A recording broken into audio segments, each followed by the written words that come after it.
এক বছরে বিয়ে হয়েছে ৮,১০৬টি আর বিচ্ছেদ হয়েছে ৫,৫২১টি।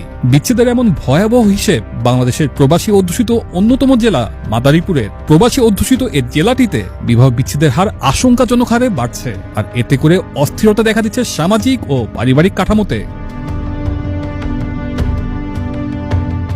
জেলা রেজিস্ট্রারের তথ্য বলছে ২০২৫ সালে মাদারীপুরে মোট ৮,১০৬টি বিয়ে হয়েছে।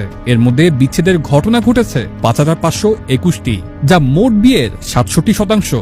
আগের বছরগুলোর তুলনায় এ হার উল্লেখযোগ্যভাবে বেশি। ২০২৪ সালে ছিল ৪৬.৬%, ২০২৩ সালে ৫৪.৩% এবং ২০২২ সালে ৪৩.৮% ছিল।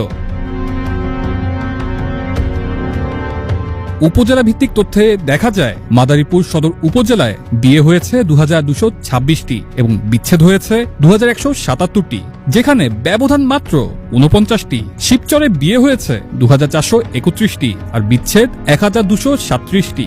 কালকিনিতে বিয়ে হয়েছে ১,৮২৮টি আর বিচ্ছেদ ৯২১টি। অন্যদিকে রাজৌরে বিয়ে হয়েছে ১,৬২১টি আর বিচ্ছেদের সংখ্যা ১,০৯৬টি।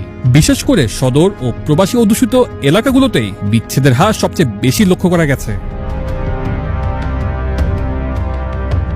সংশ্লিষ্টরা বলছেন, প্রবাসী অবস্থানের কারণে স্বামী স্ত্রীর মধ্যে দীর্ঘদিনের দূরত্ব তৈরি হয়, যা অনেক ক্ষেত্রে সম্পর্কের অবনতি ঘটায়। এ সুযোগে অনেক ক্ষেত্রে পরকীয়ার মতো ঘটনা ঘটে, যা শেষ পর্যন্ত বিচ্ছেদে গড়ায়।